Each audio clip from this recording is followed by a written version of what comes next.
Summertime means longer days, warm nights, fishing, baseball, and picnics. The risk of becoming ill or even dying of overexposure from the effects of heat becomes greater. Every year, too many workers are hospitalized or die from heat-related illness. There have been reports of amateur and professional athletes who've died by the effects of heat illness. Employees working in hot environments can also suffer from heat illness. Let's begin with a brief anatomy lesson. Our body is covered with 22 square feet of skin. The skin protects our bodies from infections and injuries and cools our body's internal engine, something like a giant radiator with 2.6 million sweat glands. At the underside of our brain is the hypothalamus, which regulates body temperature and the release of hormones. Should we become dehydrated or overheated, the hypothalamus may malfunction, making us unable to control our core body temperature. The result is often death if not recognized and treated immediately. We're constantly sweating even though it may not be noticeable. You even sweat while swimming. Sweating is your body's way of eliminating excess body heat, similar to steam escaping from a boiler. A major factor that influences the rate of sweat and skin evaporation is the relative humidity of the air. Hot, humid conditions contain water vapor, so sweat doesn't evaporate and cool your body as efficiently as when the air is dry. There are some personal risk factors relating to heat illness, such as age, degree of acclimatization, health, water, alcohol and caffeine consumption, and use of prescription medications.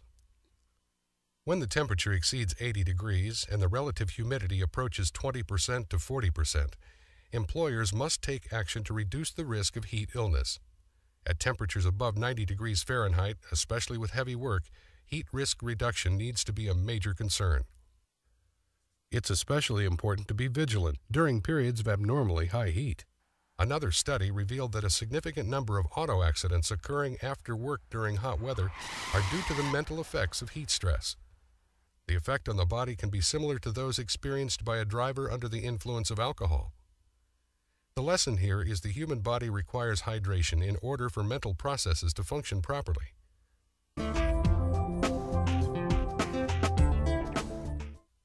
Heat cramps occur during or after strenuous exercise or outdoor activity. Symptoms are usually severe pain and cramps in the legs and abdomen, faintness or dizziness, weakness, and profuse sweating. Heat cramps often occur in football players who are unable to maintain sufficient hydration. Sweating depletes the body of salt and fluids. The low salt level in the muscles causes the painful cramps. Heat cramps may also be a precursor to heat exhaustion. If you have heart problems or are on a low-sodium diet, be sure to seek medical attention for heat cramps.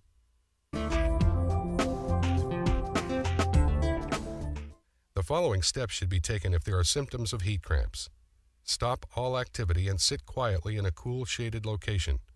Drink cool water. Don't return to strenuous activity for several hours after the cramps subside, as further exertion may lead to heat exhaustion or heat stroke. Seek medical attention if heat cramps do not subside in a short period of time. If there's any doubt, get to medical care immediately. Heat exhaustion is a condition that can occur when exposed to heat for a prolonged period of time. The problem is compounded when there is both heat and high humidity. The body may become overwhelmed by heat when its mechanism for sweating fails to work properly. The skin may be cool and moist along with profuse sweating. The pulse rate may be fast and weak, and breathing fast and shallow. If heat exhaustion is left untreated, it may progress to heat stroke, a real medical emergency.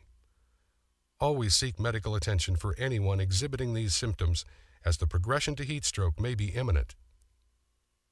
Symptoms of heat exhaustion include nausea and vomiting, dizziness, fainting and disorientation, weakness, heavy sweating and pale, moist skin, headache, and a weak pulse. The effects of heat exhaustion can usually be reversed by providing fluids and a shaded, cool location in which to cool down. Medical care is always advisable.